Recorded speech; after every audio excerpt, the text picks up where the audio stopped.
حسد نہ کرنا کسی سے، کیونکہ اللہ جس کو دے رہا ہے نا تم سے چھین کے نہیں دے رہا، اس کو اپنے خزانوں سے دے رہا۔ بہت لعنتی چیز ہے حسد، بہت لعنتی چیز۔ حاسد نہ بنو، محسود بنو تو پھر کسی کو چڑھاؤ نہیں، یہ بھی ایک شیطانی چال ہے کہ لوگ مجھ سے حسد کرتے ہیں تو میں ان کو مزید چڑھاتا ہوں، پتہ نہیں کب اللہ نعمت کو واپس لے، کوئی ذاتی چیز تو ہے نہیں، اس کی عطا ہے۔ تو اللہ سے مانگو کہ اللہ حسد سے بچائے۔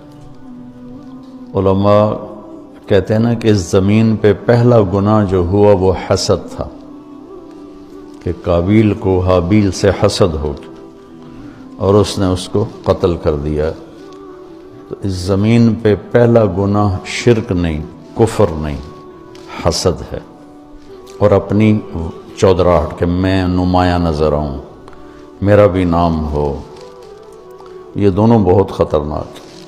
تو اللہ میری تمہاری حفاظت فرمائے، یہ چیز رکاوٹ بن جاتی ہے راہ حق میں۔